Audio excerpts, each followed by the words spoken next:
Jésus est juif, sa famille est juive, ses disciples sont juifs, et il semble n'avoir d'autre horizon qu'Israël.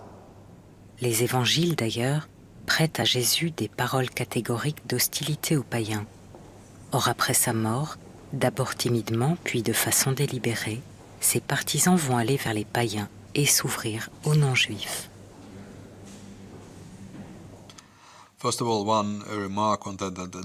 Avant tout, une remarque sur ce que dit Jésus. Allez seulement vers le peuple d'Israël. Ce qui est intéressant, c'est que les chercheurs qui travaillent sur les différentes strates du processus rédactionnel disent d'ordinaire, quand vous trouvez ces phrases très embarrassantes, vous avez la trace d'une tradition authentique. Mais quand vous trouvez des paroles contre Israël, c'est nécessairement plus tardif, peut-être après la chute du Temple. On ne peut pas vraiment connaître la biographie de Jésus. C'était un type de Galilée. Il a voyagé de Galilée à Jérusalem et je pense qu'il n'a jamais eu l'occasion de croiser des gentils, donc on ne sait pas comment il aurait réagi. Pensons dans Matthieu à deux paroles assez étonnantes de Jésus.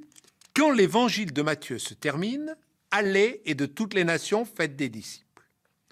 Au contraire, que dit Jésus quand il envoie les 12 en mission? Il leur dit, ne prenez pas le chemin des païens, n'entrez pas dans une ville de Samaritains. Allez plutôt vers les brebis perdues de la maison d'Israël. Et lors d'une autre rencontre qu'on trouve au chapitre 15 du même évangile de Matthieu, avec un parallèle dans Marc, une femme cananéenne suit Jésus et le groupe. Cette femme est pénible, elle insiste. Les disciples demandent à Jésus de renvoyer cette femme, et en lui accordant bien sûr ce qu'elle demande. Et Jésus répond, « Je n'ai été envoyé qu'aux brebis perdues de la maison d'Israël. » Évangile de Matthieu, il y a un verset, c'est chapitre 10, verset 5b, 6, où Jésus interdit formellement à ses disciples missionnaires d'évangéliser les païens. C'est dans toute lettre. Et à la fin de l'évangile, vous avez une mission universelle. Bon, il y a là un coude manifeste. L'évangile de Matthieu, finalement, la version, c'est qu'on est allé chez les païens parce que ça avait raté avec les juifs. C'est une façon de concevoir les choses.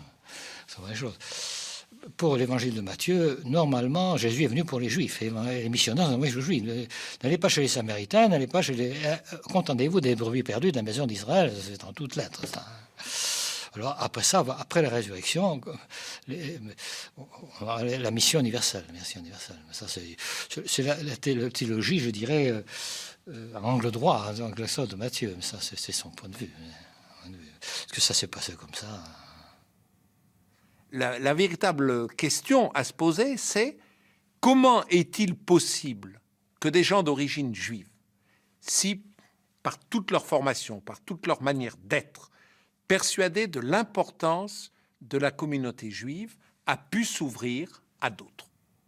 The question is, of course, to explain why did people like Jacob. La question est bien sûr de comprendre pourquoi des gens comme Jacques ou Pierre ne se sont pas contentés de prêcher leur foi en Jésus le Messie uniquement parmi les Juifs.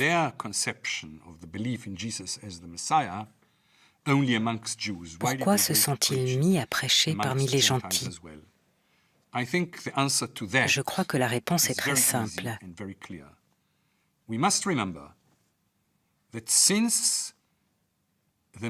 Rappelons-nous que depuis le milieu du VIe siècle avant notre ère, c'est-à-dire moins de 2 générations après le début de l'exil des Juifs dans la diaspora,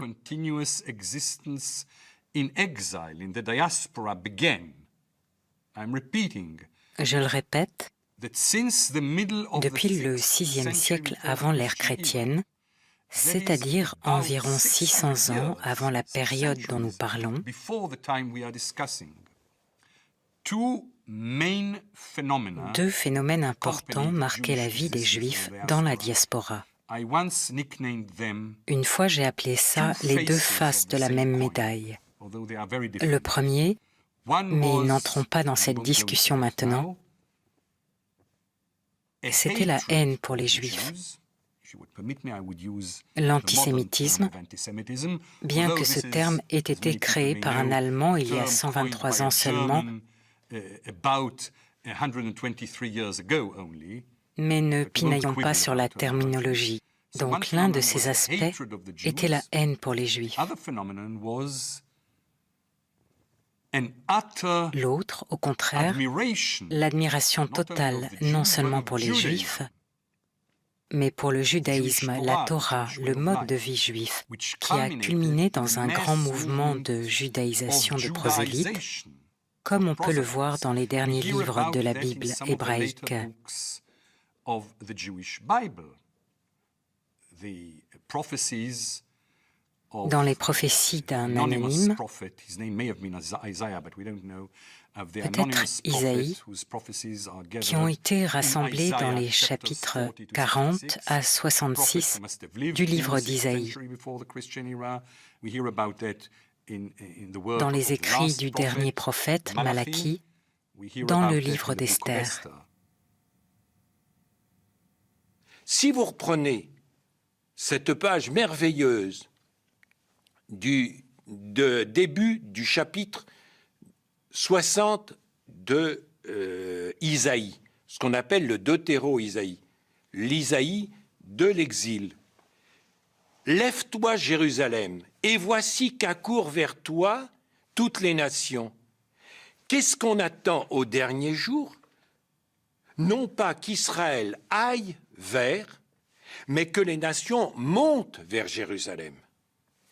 Et donc, vous avez au sein du judaïsme palestinien deux courants. Il y a ceux qui refusent qu'on s'occupe des autres et qu'on ne s'occupe que des brebis d'Israël. Et puis, il y a ceux qui, comme le grand Hillel qui vient de Babylonie, le grand Hillel qui vient de l'extérieur, qui, lui, dit qu'il faut faire rentrer les autres tachat kanfe ashrina, sous les ailes de la présence divine. Donc, il y en a qui sont prêts à partir pour convoquer les nations à venir à Jérusalem et à venir rencontrer et se mettre sous la mouvance du Dieu un. Isaiah chapter 2, verses 1 to 4 in the Hebrew original. הדבר אשר חזה ישעיהו בן אמוץ על יהודה וירושלים. והיה באחרית הימים, נכון יהיה הר בית אדוני בראש ההרים, ונישא מגבעות, ונהרו אליו כל הגויים. והלכו עמים רבים, ואמרו לכו ונעלה אל הר אדוני, אל בית אלוהי יעקב, ויורנו מדרכיו, ונלכה באורחותיו, כי מציון תצא תורה, ודבר אדוני מירושלים. ושפט בין הגויים, והוכיח לעמים רבים, וכיתתו חרבותם לאיתים, וחניתותיהם למזמרות. לא יישא גוי אל גוי חרב, ולא ילמדו עוד מלחמה.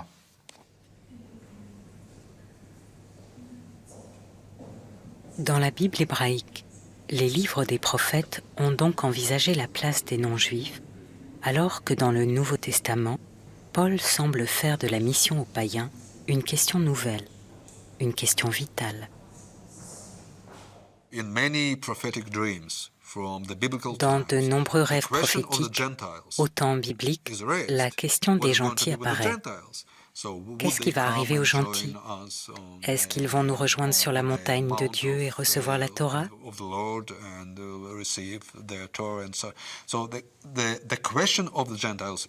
Donc la question des gentils est posée. Et au moment où l'on parle d'eschatologie, il faut décider de leur sort. Vont-ils être totalement anéantis ou vont-ils nous rejoindre? C'est la question. Une question qui n'a pas été créée par Paul, mais qui résulte d'un mélange d'éléments particuliers de sa biographie, liés aux circonstances de sa vie. Paul a son interprétation des événements, même si l'auteur du livre des Actes prétend qu'il a tout fait pour aller vers les Juifs. Paul, comme dans bien des cas, va, me semble-t-il, interpréter théologiquement le phénomène et proposer un scénario qui intégrait cette mission aux païens dans le plan de Dieu avant que la fin ne survienne. Et de ce point de vue, il y a un passage qui me paraît assez révélateur qui émane de Paul mûr, c'est-à-dire du Paul qui est près de la fin de sa carrière missionnaire. On est dans l'Épître aux Romains. Et dans l'Épître aux Romains, c'est au chapitre 15 et au verset 16, eh bien, Paul parle de son activité et envisage notamment la grâce qui lui a été donnée par Dieu, afin qu'il soit lui-même officiant de Jésus-Christ en direction des nations, se consacrant à l'évangile de Dieu, afin que ces païens, afin que l'offrande des païens devienne agréable, sanctifiée dans l'Esprit Saint. Et donc là, Paul a un vocabulaire qui pour nous n'est pas quelque chose de très accessible, mais il parle en quelque sorte d'une offrande que représentent les païens et qu'il va apporter à Dieu, offrande qui sera sanctifiée dans l'Esprit Saint. Et donc tout son ministère, toute son activité est conçue en des termes qui sont des termes cultuels en quelque sorte. On n'est pas là, bien entendu, à la constitution d'une religion autonome, c'est pas du tout ça. C'est une communauté particulière, un conventicule, mais on sait très bien que le judaïsme du Second Temple est un judaïsme qui est complètement composé de conventicules, totalement sectarisé. Simplement, le groupe de Paul, c'en est un de plus. Aucune originalité à cela, au départ, aucune originalité. Alors, Paul intervient. Il intervient dans une synagogue dans laquelle, effectivement, se situent 3 cercles concentriques. Les Juifs d'origine et de naissance. Je dirais les Juifs de plein droit. Deuxième cercle, les prosélytes. Les prosélytes qui ne sont pas de mère juive, donc des païens, mais qui ont complètement embrassé la foi juive et la totalité de ses rites, les hommes étant circoncis. Les prosélytes restent prosélytes jusqu'à la fin de leur jour. Ils ne sont pas complètement assimilés aux Juifs d'origine. Et puis les craignants Dieu. Alors, les craignants Dieu constituent une zone beaucoup plus fluide, sur laquelle, effectivement, d'ailleurs, on s'interroge. Car, en fait, les craignants Dieu ne constituaient ni un mouvement organisé, ni un parti. Ils n'avaient pas une identité aussi bien cernable que les prosélytes.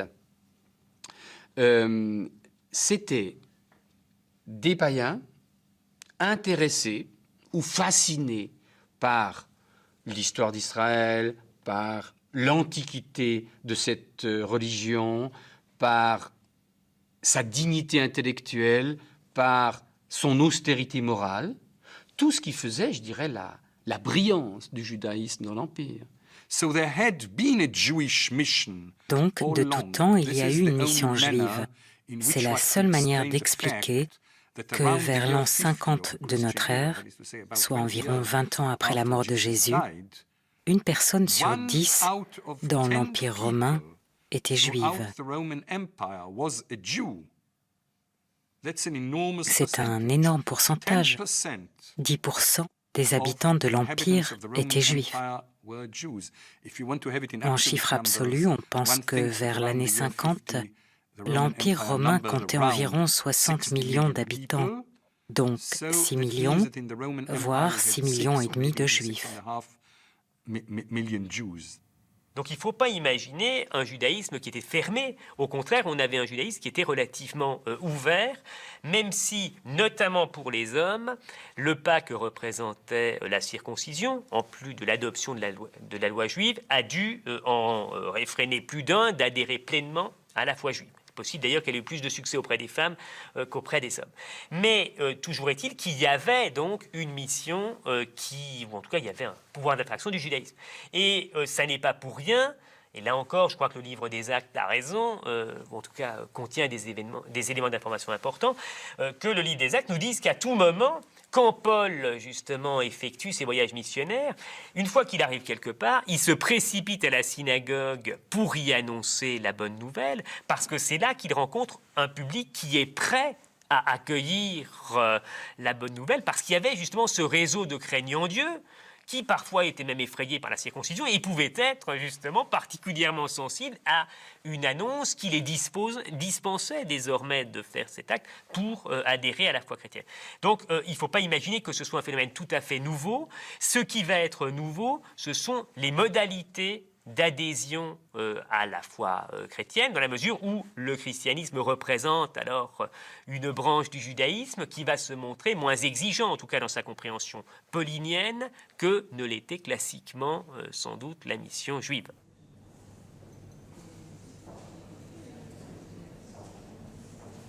Que faire avec les païens, les gentils, attirés par la communauté des disciples de Jésus ? Au chapitre 15 des Actes des Apôtres, l'auteur attribue à Jacques, frère de Jésus, un long discours pour fixer les conditions de leur admission. Lisons.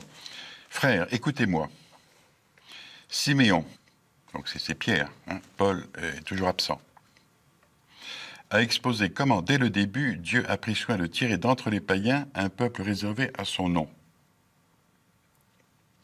Donc des païens, type Corneille. Donc ils croient en Dieu. Ça ne veut pas dire qu'ils sont dans la communauté. Problème du baptême. Ce qui concorde avec les paroles du prophète, puisqu'il est dit « Après cela, je reviendrai et je relèverai la tente de David qui était tombée, je relèverai ses ruines et je la redresserai, afin que le reste des hommes cherche le Seigneur, ainsi que toutes les nations qui ont été consacrées à mon nom, dit le Seigneur qui fait connaître ces choses depuis des siècles. » Alors, relever la tente de David, est-ce que c'est simplement un nouveau roi d'Israël immédiat, ou bien le fils de l'homme, qui est en même temps fils de David, la fin qui arrive? C'est d'entre les deux. Cela signifie que, pour Jacques, le christianisme n'est pas une troisième entité entre le judaïsme et le monde païen, mais que le christianisme est bel et bien un mouvement de réforme à l'intérieur du judaïsme lui-même. Et alors l'idée se comprend très bien à partir des prophéties du livre d'Ésaïe, par exemple, où on attend à la fin des temps que les nations se concentrent et viennent rejoindre Israël. Mais si les nations viennent rejoindre Israël, ça signifie bien une ouverture du judaïsme aux païens, mais ça signifie que les païens se convertissent au judaïsme et donc que les nouveaux croyants de la mission pagano-chrétienne se font circoncire, c'est-à-dire qu'ils entrent dans le peuple de l'Alliance. Donc nous aurions effectivement là la figure d'un personnage qui comprend le mouvement de Jésus comme un mouvement attestant de la venue de la fin des temps, et qui s'y prépare de deux manières. D'une part, par l'obéissance et par l'ascèse, et d'autre part, par l'idée, c'est le temps de la mission auprès des païens, c'est juste, n'est-ce pas, c'est le temps de la mission auprès des païens, enfin, parce que nous sommes dans les derniers temps, mais la mission auprès des païens signifie que les païens deviennent juifs. Bon, la question du statut des païens qui adopter les croyances chrétiennes a été très largement discutée dans l'Église. Et il y a eu, autour de l'année 50, une grande réunion à Jérusalem à laquelle ont participé Jacques et Pierre, enfin entre autres, Jacques et Pierre pour l'Église de Jérusalem et des envoyés de l'Église d'Antioche, dont Paul et Barnabé. Alors, il y a effectivement un récit de cette réunion dans le chapitre 15 des Actes des Apôtres et dans le chapitre 2 de l'Épître aux Galates. Les deux textes ont des différences, mais je crois qu'il faut d'abord se concentrer sur les similarités.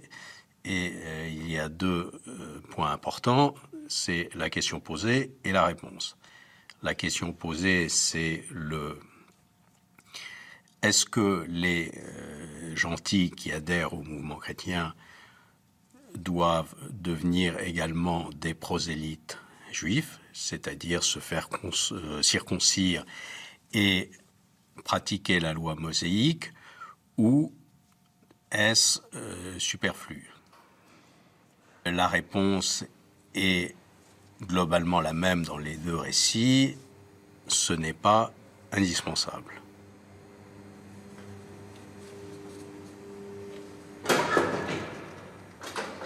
Nous avons la chance, la très grande chance, de posséder au sein du Nouveau Testament deux versions différentes de cette fameuse assemblée des apôtres, qu'il ne faut pas appeler concile de Jérusalem. Gardons le mot concile pour ce qui viendra plus tard. Mais là, avec toutes ces connotations institutionnelles, là, il s'agit simplement, l'événement est d'importance tout de même, on le date de 48 ou 49, il y a des incertitudes sur la chronologie paulinienne, et c'est le moment où, exerçant son droit de regard, la communauté chrétienne de Jérusalem, dominée par la figure de Jacques, frère du Seigneur, décide de régler le conflit intervenu entre ses émissaires, visitant les communautés pauliniennes, et Paul. Alors, Paul, lui, et on se situe là dans l'un des rares passages autobiographiques qu'il nous livre, au chapitre 2 de l'Épître aux Galates, Paul qui raconte de quelle manière il est monté avec Barnabé à Jérusalem, qu'il a exposé l'évangile qu'il prêche parmi les païens. On ne me contraignit pas, dit-il, on ne contraignit même pas Tite, mon compagnon, un grec, à la circoncision. Ça aurait été à cause des faux frères, des intrus, qui s'étant insinués épiaient notre liberté, celle qui nous vient de Jésus-Christ, afin de nous réduire en servitude. Là, Paul ne les désigne pas dans la rhétorique, c'est clair qu'il est installé du côté de la liberté, et les autres sont des faux frères qui les entraînent en servitude. Toujours est-il qu'il précise bien qu'ils n'ont même pas contraint Tite, qui était avec lui et qui était grec, c'est-à-dire qui était non circoncis, à être circoncis. Et donc, il a bien obtenu, de son point de vue, que cette question de la circoncision soit réglée et le soit dans une perspective telle que, justement, la circoncision n'était pas requise de la part des païens. Donc là, en fait, on voit deux types de positions qui ont pu s'opposer lors du concile de Jérusalem. Bon, une position traditionnaliste de ceux qui demandaient aux gentils intéressés par le christianisme de devenir des prosélytes juifs, donc de se faire circoncire, de pratiquer la loi mosaïque, condition indispensable à leur salut, c'est-à-dire leur participation au royaume de Dieu. Et là, on rejoint une conception courante à l'époque, parmi les Juifs. Les gentils ne peuvent être sauvés, sauf s'ils deviennent des prosélytes juifs. Cette conception, d'ailleurs, sera reprise dans l'Église chrétienne, avec la fameuse phrase « hors de l'Église, point de salut ». Et là, nous sommes en présence des deux tendances. La tendance stricte, pas de collusion avec le monde des polythéistes. Et puis la tendance plutôt un peu plus ouverte, qui dit, oui, bon. Et puis, laissons momentanément de côté cette affaire-là, et nous avons un autre épisode qui montre bien que dans la vie courante, il y a problème. C'est à Antioche. Parce qu'il y a des gens qui sont de stricte observance selon la Torah, et puis des gens qui ne sont pas de stricte observance selon la Torah. Et puis il y a des gens qui sont des polythéistes qui viennent demander à se joindre à la communauté. Et puis Pierre, ne sait plus trop sur quel pied danser, et Paul va le tenser très vertement. C'est ce qu'on appelle l'épisode d'Antioche. Bon, disons en bon français, et il faut employer les mots comme ils viennent, il y a eu une bonne empoignade, disons même une bonne engueulade. Ils se sont affrontés. Et là, la question était grave. Parce qu'il s'agissait de savoir si, au nom du respect des principes diététiques, on allait composer deux communautés, celle des stricts observants et celle des laxistes. Antioche, dans la province de Syrie, abritait une forte communauté juive. C'est dans cette ville que s'est posée pour la première fois la question de la coexistence entre chrétiens, juifs et non-juifs.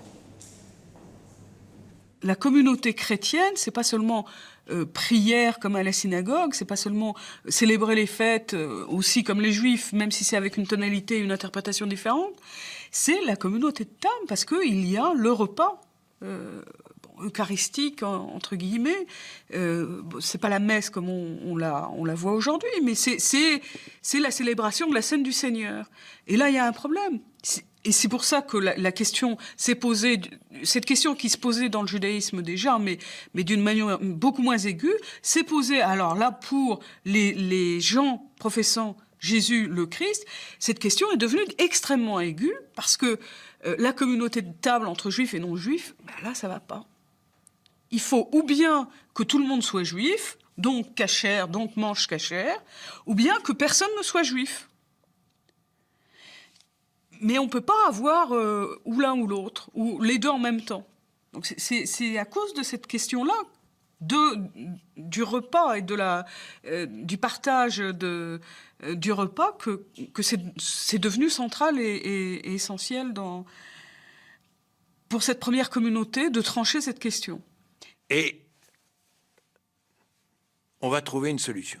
Et la solution, c'est ce que l'on appelle dans la tradition juive les 7 préceptes noachiques. C'est-à-dire que, au sortir de l'arche, n'est-ce pas, Noé aurait reçu un certain nombre de commandements. Mais comme c'est Noé, permettez-moi de le rappeler, on est avant de Moïse. Et puis on est même avant Abraham. Donc on est avant la circoncision. Donc, qu'est-ce qu'on interdit ? On interdit un certain nombre de pratiques.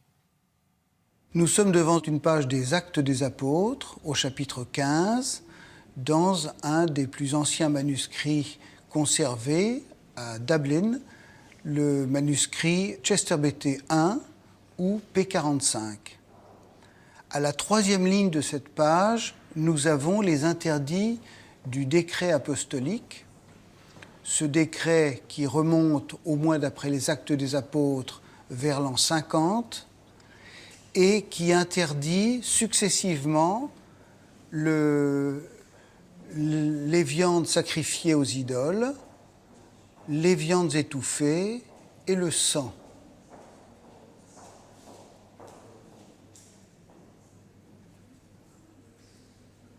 Si l'on réunit ces 3 interdits, on a ce qu'on appelle la loi noachique, c'est-à-dire la forme la plus sommaire qu'on puisse imaginer de la loi juive, et sous cette forme sommaire, elle devrait pouvoir être la loi commune de tous, judéo-chrétiens et pagano-chrétiens. Ce qu'on peut ajouter, c'est qu'au fond, ce qui est demandé là, c'est le minimum. C'est-à-dire ça, c'est le minimum sur lequel on ne peut pas revenir. Il faut absolument, au moins, qu'ils appliquent ces commandements-là. Alors le reste, s'ils veulent devenir juifs, c'est beaucoup mieux, bien sûr. C'est beaucoup mieux. Mais c'est pas obligatoire.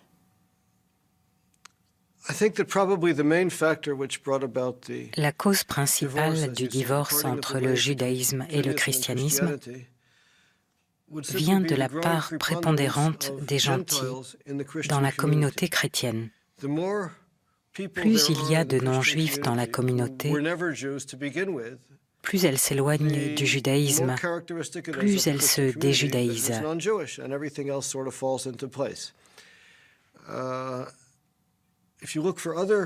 Si on cherche d'autres raisons, je ne crois pas que ce soit les croyances. Ce qui est typique dans le monde juif, c'est que les croyances ne sont pas de nature à provoquer un schisme.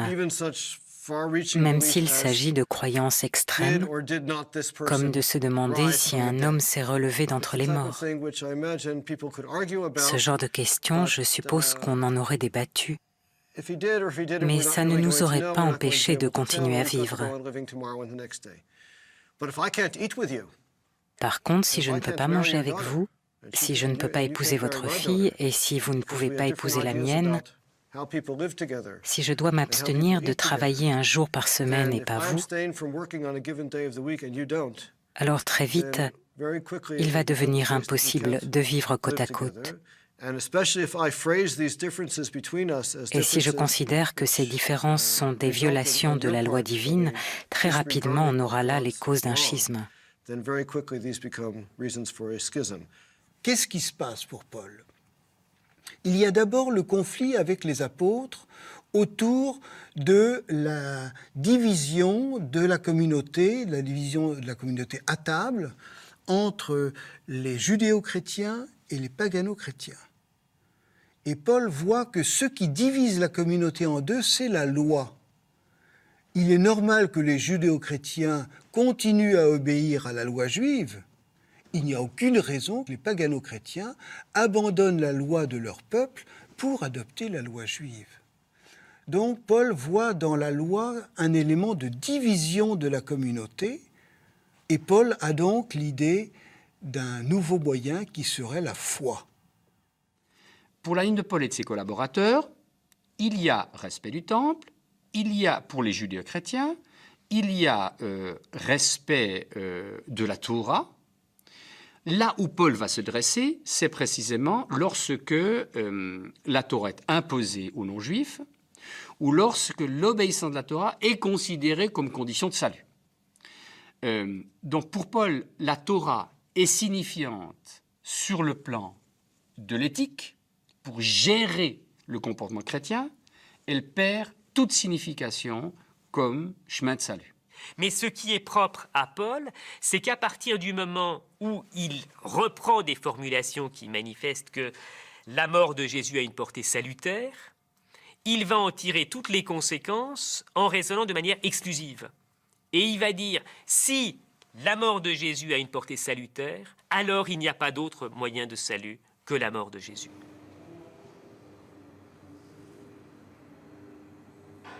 Et dès lors, il va développer une mission indépendante de la loi, ce qui va le distinguer des autres mouvements, d'autres missionnaires au sein du mouvement chrétien naissant, et surtout l'amener, parce qu'il est resté toujours fidèle à ce principe, à finalement être rejeté en marge, notamment lors de l'incident d'Antioche. Paul n'est pas un casseur de Torah, c'est pas un destructeur de Torah. Paul lui-même est engagé dans une pratique juive qu'à mon avis, l'auteur des Actes des Apôtres restitue bien. Paul participe aux différents rites de la piété juive, mais ne les considère ni comme signifiant du point de vue du salut, ni surtout comme des rites indispensables non-juifs. Bon, maintenant, si on définit le christianisme comme la religion de communautés messianiques mixtes ayant, si ce n'est rejeté la loi mosaïque, mais l'ayant considérée comme superflue, à ce moment-là, on arrive à un mouvement qui, à un jour ou l'autre, est tout de même condamné à se marginaliser par rapport au judaïsme ou à s'en séparer. Et Paul, même s'il n'est pas à l'origine de certaines de ces idées, des idées qui ont généré ces transformations, et là la question est ouverte, a certainement largement contribué à cette nouvelle religion. We are all assuming that what we know now Partons du principe que ce que nous savons aujourd'hui at the Council of Jerusalem. était connu au temps du Concile de Probably Jérusalem. some of the things that we know C'était probablement le cas de Paul, did very well know, but Jacob and Peter had not. pas celui de Jacques ni de It Pierre. seems to me that at that relatively early stage, Au début, Peter, ni as Pierre well as Jacob, ni Jacques had not fully n'avaient understood totalement far compris, from et it, de loin, what Paul's ce qu'étaient les conceptions conceptions de Paul. and new doctrines are. They definitely must have Ils avaient understood certainement that he was senti preaching qu'il something prêchait une different doctrine différente de from la what they leur, were preaching. But to what extent mais he sans en was mesurer la He portée. was actually preaching something completely revolutionary. Et Paul prêchait quelque chose de tout à fait révolutionnaire. Il prêchait que Jésus était littéralement le Fils de Dieu, que Jésus n'était pas venu pour racheter le peuple juif, mais l'humanité tout entière. Il est possible qu'il n'ait pas du tout réalisé cela. Et sur bien des plans, le dialogue lors du Concile de Jérusalem a dû être un dialogue de sourds.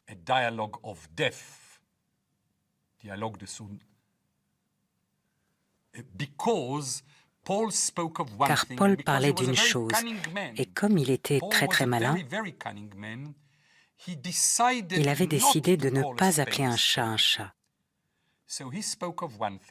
Donc il parlait d'une chose et eux parlaient d'une autre. Leur seul point d'accord était que les gentils ne devaient pas nécessairement devenir juifs pour assurer leur salut. Mais pour Paul, il suffisait de croire que Jésus était vraiment le Fils de Dieu. Ce n'était pas seulement un discours à double entente, mais un vrai malentendu. Not just double entendre, but a real malentendu. Pour Paul, il s'agit d'abandonner la circoncision qu'il juge désormais inutile, voire néfaste. Seul compte ce qu'il appelle la circoncision du cœur, la justification par la foi. Dès lors, la rupture entre Paul et Jacques est inévitable, même si les actes des apôtres veulent la masquer et donner l'apparence d'un arrangement à l'amiable, en répartissant les territoires entre circoncis et non circoncis, entre juifs et païens. De ce point de vue-là, d'ailleurs, à propos de juifs et païens, on voit bien dans l'Épître aux Galates que Paul a roulé Jacques dans la farine. Il y a un conflit. On soupçonne Paul d'avoir invité des juifs à renoncer à la circoncision, donc à l'alliance. Et alors il s'explique et alors il raconte très brièvement une assemblée à Jérusalem où il aurait été entendu que Pierre va vers les Juifs et lui vers les païens. Mais 5 ou 6 versets plus loin, on voit très bien qu'il fait allusion à un groupe, à une communauté où il y a effectivement des Juifs et des païens ensemble. Donc, dans un premier temps, ce qui s'est sans doute passé, c'est un partage des champs missionnaires et la reconnaissance de la légitimité d'une mission aux païens, qui est en l'occurrence déléguée à placer sous la responsabilité de l'Église d'Antioche. Et dans la mesure où on partage les champs missionnaires, eh bien, il ne doit plus y avoir de problème. Le problème, simplement, il est venu quand même du fait que, comme tout accord, cet accord a pu être compris différemment par ceux qui l'avaient conclu. Et le plus vraisemblable, c'est que Paul, en tout cas, et les Antiochiens sans doute avec lui, en ont eu une compréhension géographique. C'est-à-dire qu'ils ont dit, ben voilà, nous on va vers les païens, on va vers les nations païennes. Et puis les Jérusalémites s'occupent des Juifs, c'est très bien, au-dessus de la circoncision, mais globalement, ils vont s'adresser, enfin ils s'occupent du territoire palestinien. Or, dans ce texte, je crois qu'il y a une interprétation erronée et une bonne interprétation. L'interprétation erronée, c'est de tout de suite penser que Paul a eu la belle part, c'est-à-dire le vaste monde païen dans lequel on pouvait annoncer l'Évangile, et que les apôtres de Jérusalem, Pierre en tête, ont eu au contraire une petite part étroite, c'est-à-dire ils ont eu la circoncision, Jérusalem et les environs.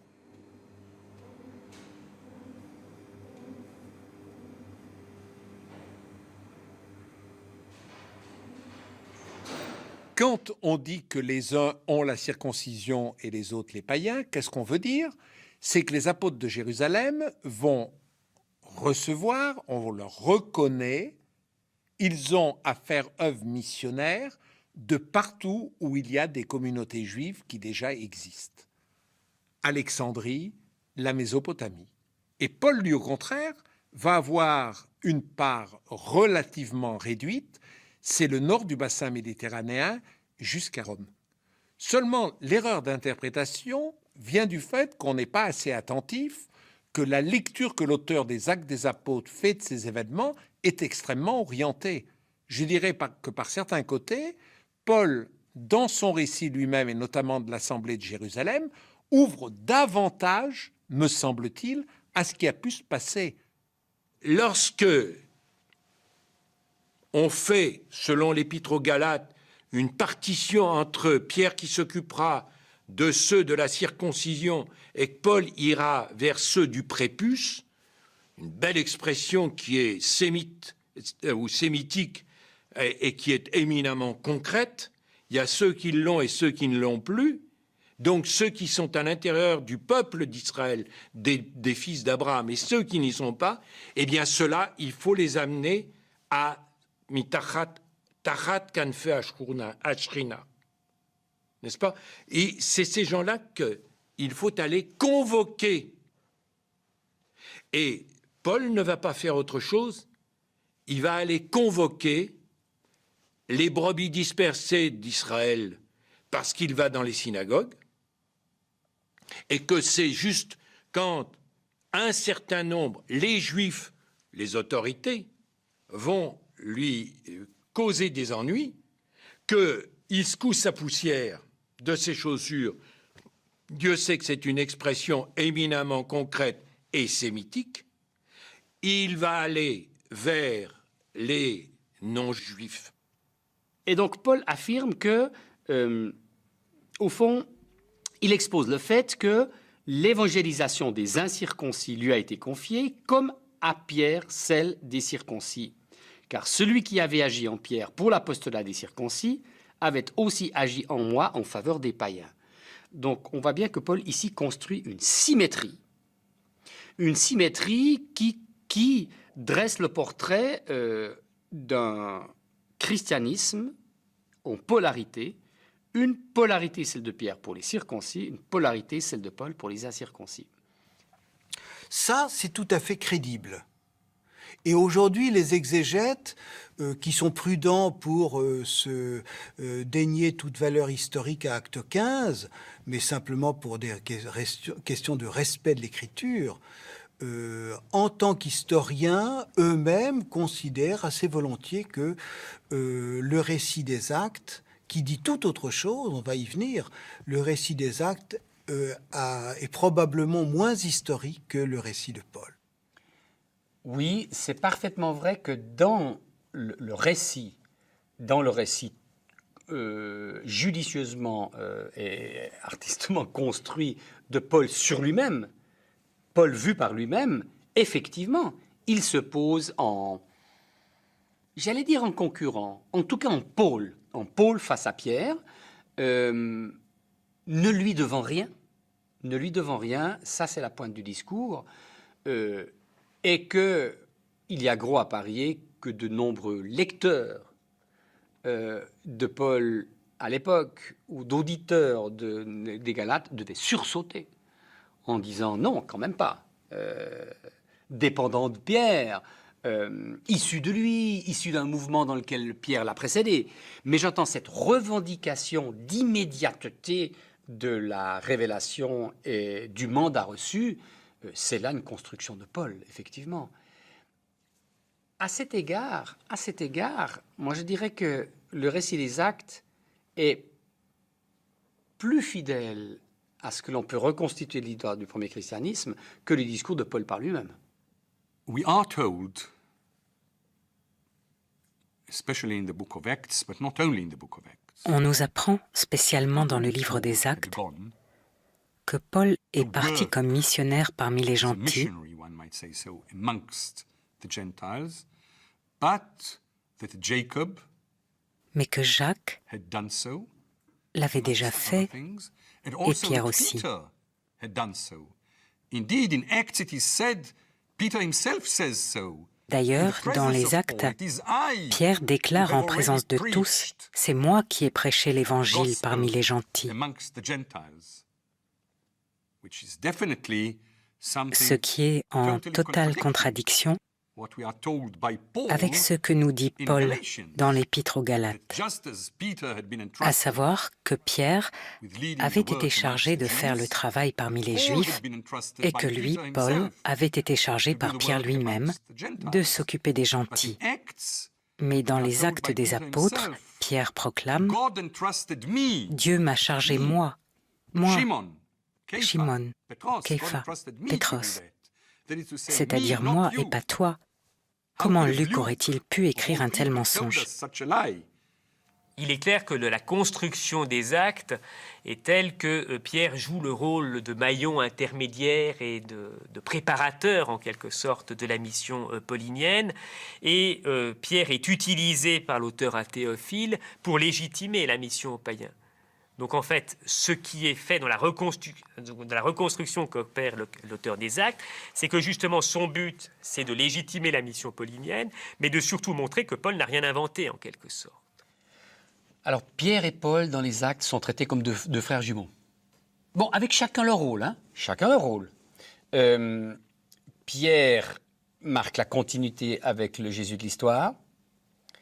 C'est le responsable porte-parole, l'orateur du groupe des 12, Pierre a dans les Actes ce rôle tout à fait fondamental d'assister à la première intégration d'un païen, Corneille, dans l'Alliance du Salut, dans l'Alliance d'Israël. Donc, Pierre a ce rôle de pionnier. Paul, lui, va être l'instrument qui met en œuvre les conséquences de cette ouverture de l'alliance de Dieu aux non-juifs. Donc ils ont chacun un rôle spécifique, mais ils sont portraiturés comme des jumeaux, à tel point que Pierre est un prototype de Paul et Paul est un successeur de Pierre. Tout à fait. Luc a limé à l'extrême tout ce qui pouvait différencier les deux personnages. Là encore, il y va de sa lecture de l'histoire.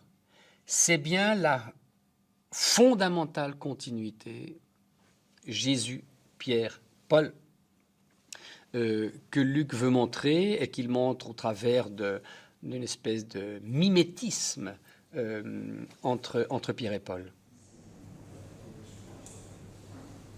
Un an après le concile de Jérusalem, Paul adresse sa première épître aux Thessaloniciens.